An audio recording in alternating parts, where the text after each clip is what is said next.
are with me in this video is because you like to have a healthy microbiome and you care about your digestion. This was a free sample by Bellway and I can't be happier. So let me just dive into it. This is how it looks. So this is fiber, by the way, and it tastes like strawberry watermelon. This is how it looks dry, and each scoop is 25 calories, and all you have to do is add it to 8 ounces of water. I have it here.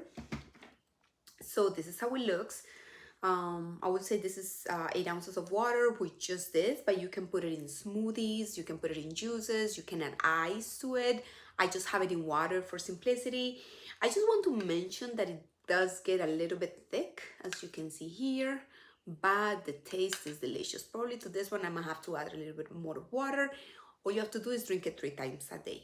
Thank you for watching.